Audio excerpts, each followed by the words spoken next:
Hi Storytime friends, welcome back to another Storytime here on the Hackley Public Library Facebook page. Today we are going to read a familiar fairy tale for you, but it's a little different than how you might have heard this story before. This is a retelling of Goldilocks and the Three Bears. It is done by Willems. Did you know you can draw with Mo? Mo is an awesome illustrator and author, and he does drawing lessons at 1 o'clock on the weekdays. Maybe on the weekends too. Definitely the weekdays. So have an adult help you get logged in to a computer or some type of device. Have a piece of paper, have a pencil, and have some fun learning how to draw something new by Mo. So today's book that we are reading is Goldilocks and the Three Dinosaurs.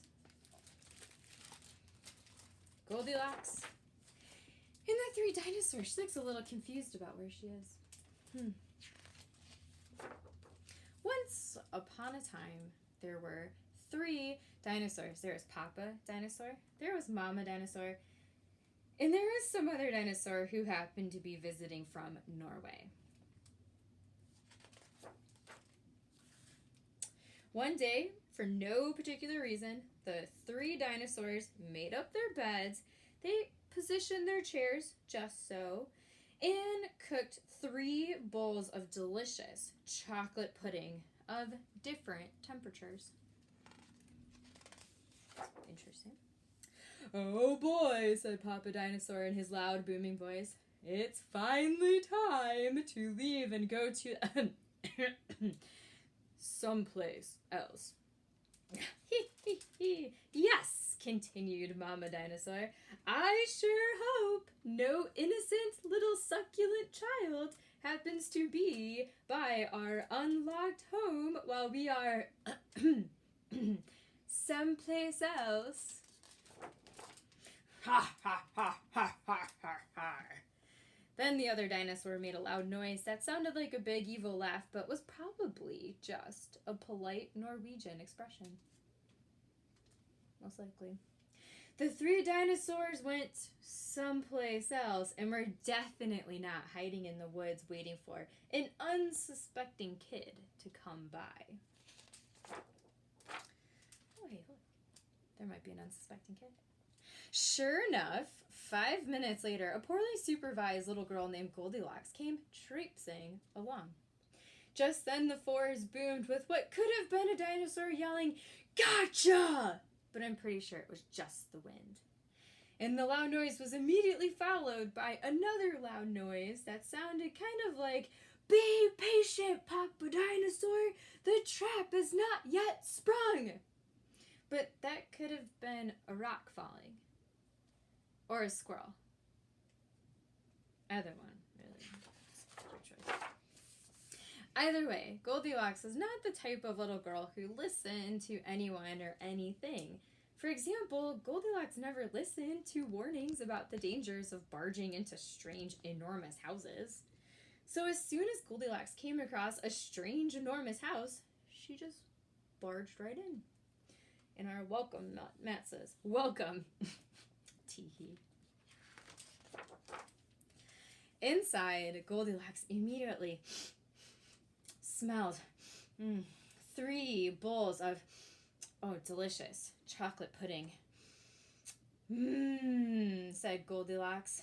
"That chocolate pudding smells delicious. If only I could get all the way up to the top of the counter." Then Goldilocks noticed a very tall ladder that just happened to be there and certainly wasn't left there on purpose. No, definitely not. Goldilocks climbed up the ladder and found herself face to face with 3 gigantic bowls of chocolate pudding. What do you think she's going to do? What would you do if you found a gigantic bowl of chocolate pudding? Or 3? I would probably eat them. But, it looks like she is. The first bowl of chocolate pudding was too hot, but Goldilocks ate it anyway because it's chocolate pudding, right? Totally makes sense to me. The second bowl of chocolate pudding was too cold, but who cares about temperature when you've got a big bowl of chocolate pudding? Not her, not Goldilocks. The third bowl of chocolate pudding was just right, but Goldilocks was on such a roll by now, she hardly noticed. Soon Goldilocks was stuffed like one of those delicious chocolate-filled little girl bonbons, which, by the way, are totally not the favorite things in the whole world for hungry dinosaurs. Tired and groggy, Goldilocks noticed that 3 chairs in the living room, so she climbed down the ladder and walked out of the kitchen. The first chair was too tall, yep.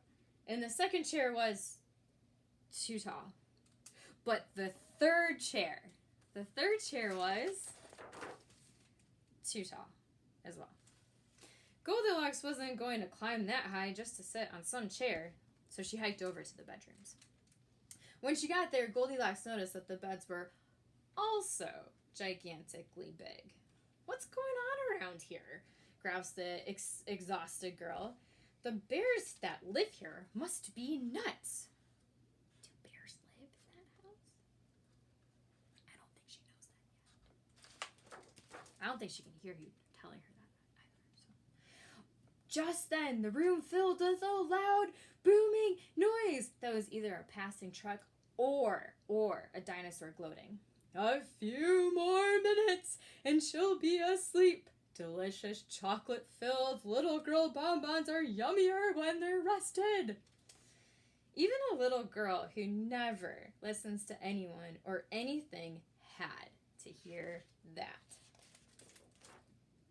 Goldilocks took a minute to stop and think, which was longer than she was used to stopping and thinking. "Hey," she told herself, "this isn't some bear's house. This is some dinosaur's house." Say what you like about Goldilocks, but she was no fool. As quickly as she could, she ran out the back door and got out of there. Whew.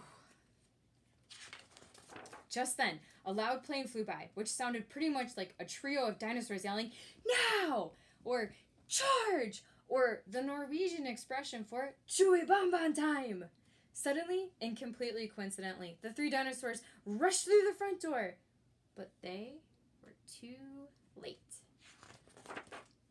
Goldilocks was gone, and all that was left in the house were 3 disappointed dinosaurs. The end.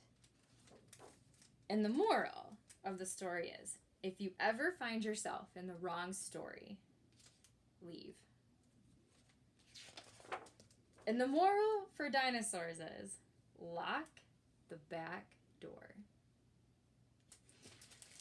So I hope you enjoyed that retelling of Goldilocks and the 3 Bears. Don't forget to try out drawing with Mo.